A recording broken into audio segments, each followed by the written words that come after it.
On Sunday, April 14th, the volunteers of the Commanda Museum hosted a pancake breakfast for the community. Pancakes! It's our first fundraising event of the year, and it was delicious, and thank you for the community that came out and supported us.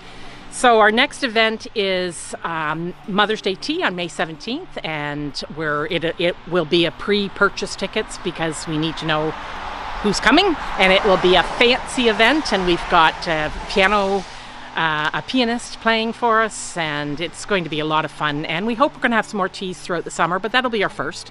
And then we've got our huge summer fest on August 17th, and we're going to have live music and dancers and drummers and events or displays at the museum, and the event will be held between the museum and the community center. So there's lots of room we'll have wine and beer tents and local vendors and food, and it'll be lots and lots of fun.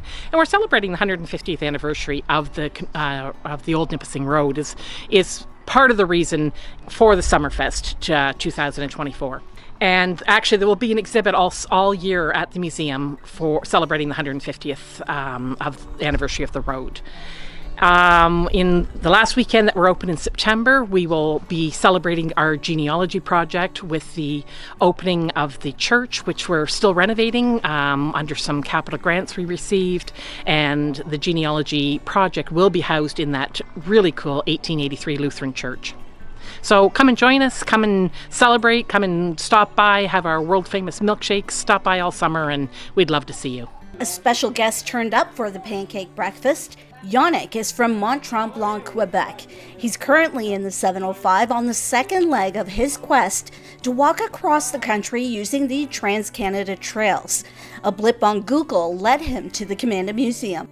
I see on the Google map the museum. I say, oh, it's my goal to reach this place, and Google Map, you have a little mistake. It's supposed to be open. And I see the ice cream pictures. I say, oh yes, I can have an ice cream cone. So, and I was there, and I see I'm coming by pass in front of the community center. I see the pancake breakfast this morning. So, oh yes, I'm gonna be there. I will take my breakfast here tomorrow morning. I sleep in the back of the church and back of the museum, and seriously, I pass my best night here since I start in April, because I think you don't have cell signals, so I don't think I don't have a 5G Oh, yeah. a 5G signal in my brain and my Yeah, body, I know, so I that's sleep the problem. very No very Wi-Fi well. out here, No, that's nothing. for sure.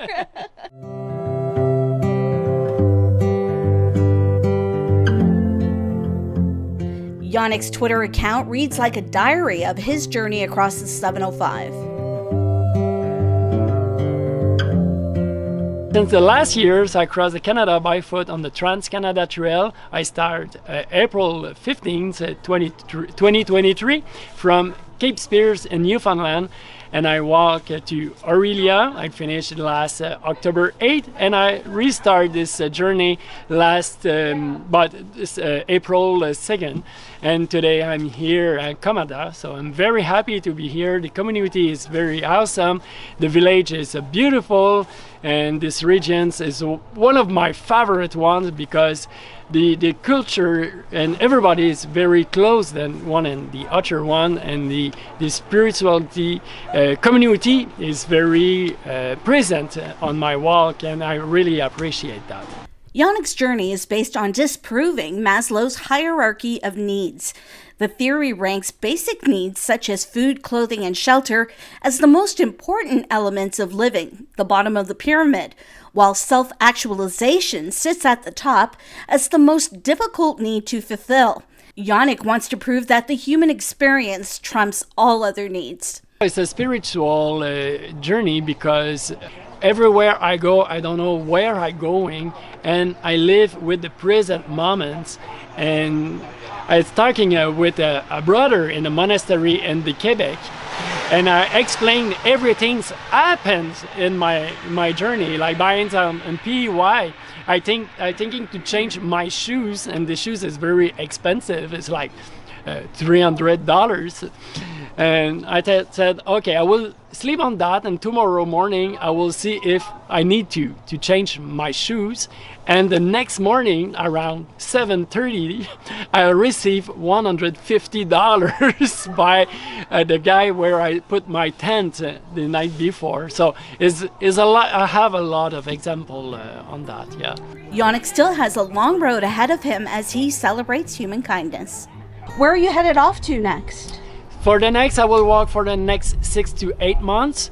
So around October, November, I will come back at home. For the winter, I will raise my money, I'll come back at a job, and I will do the last stretch, maybe Edmonton, Calgary to Victoria, BC.